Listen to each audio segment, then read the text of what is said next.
अस्सलाम वालेकुम। आज हम एक ऐसी कंपनी के बारे में जानने वाले हैं जिसने दुनिया को बदल कर रख दिया।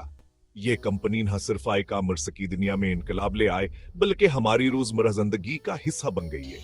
जी हाँ, मैं बात कर रहा हूँ अमेज़न की। ये वो कंपनी है जिसने ऑनलाइन शॉपिंग को एक नया रख दिया। अमेज़न, यह नाम तो आपने जरूर सुना होगा। आज यह नाम हर जुबान पर है और हर घर में इसका जिक्र होता है। ये सफर शुरू हुआ 5 जुलाई 1994 को। असद नाइक नई तारीख रकम हुई। एक नौजवान जेफ बेजोस ने अपनी नौकरी छोड़ दिया और एक ख्वाब देखा। इस ख्वाब को हकीकत में बदलने के लिए उन्होंने अपनी तमाम तर महतावर वसाइल लगा दिए। उन्होंने सोचा, कैसा हो कि लोग घर बैठे अपनी मर्जी की हर चीज खरीद सके।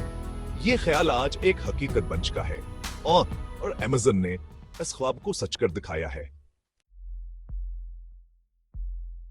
1995 में अमेज़न ने अपनी वेबसाइट बनाई और किताबें बेचना शुरू कर दें।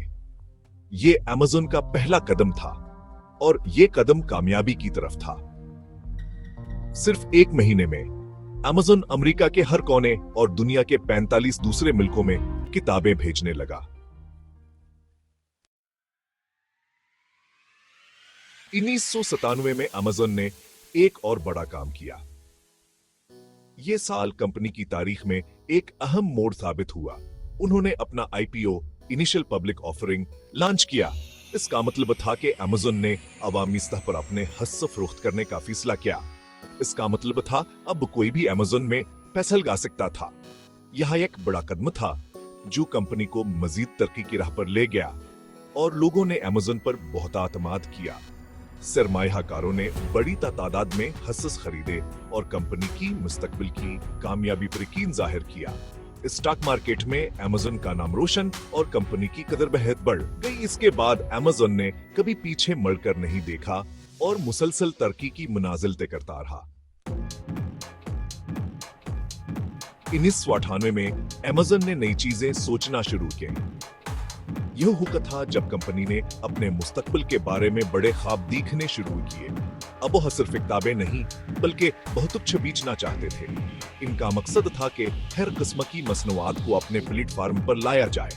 और फिर अमेज़न ने डीवीडीज, सीडीज, इलेक्ट्रॉनिक्स और बहुत सी दूसरी चीजें भी बेचना शुरू कर दी। यह एक बड़ा कदम था जो कंपनी को एक जामा ऑनलाइन रिटेलर बनाने की तरफ ले गया। इसके साथ हैद ने प्रोग्राम भी शुरू किए, अफिलिएट प्रोग्राम और मार्केट प्लेस।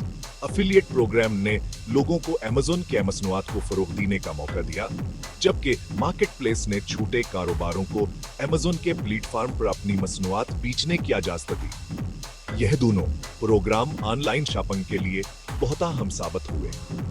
उन प्रोग्रामों ने न सिर्फ अमेज़न की फरोख्त में इजाफा किया बल्कि सार्फिन को भेजी अदहा इख्तियारात फराहम किए। इस दौर में अमेज़न ने अपने बुनियादें मजबूत किए और एक आलमी ऑनलाइन रिटेलर के तौर पर उभर कर सामने आया। 2005 में अमेज़न ने एक ऐसी सर्विस शुरू की जिसने ऑनलाइन शॉपिंग को आसान बना दिया। इसका नाम था अमेज़न प्राइम मेंबरशिप। इस सर्विस के बहुत से फायदे थे, जैसे कि मुफ्त और तेज तरसील। 2010 के बाद अमेज़न ने टेक्नोलॉजी में नए कारनामे सरअंजाम दिए।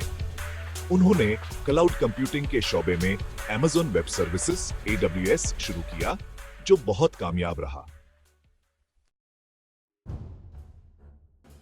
2020 में जब कोरोना वबा फैली तो लोग घरों में बंद हो गए। ऑनलाइन शॉपिंग बहुत ज्यादा बढ़ गई। इस मुश्किल वक्त में भी अमेज़न ने साबित किया कि वो हर मुश्किल का सामना कर सकता है। तो ये थी अमेज़न की कहानी। ये कहानी हमें बताती है कि अगर हमारे पास हिम्मत, लगन और एक वाज़ेह मकसद हो तो हम कुछ भी कर सकते हैं। अमेज़न की कहानी अभी खत्म नहीं हुई, बल्कि ये तो अभी शुरू हुई है।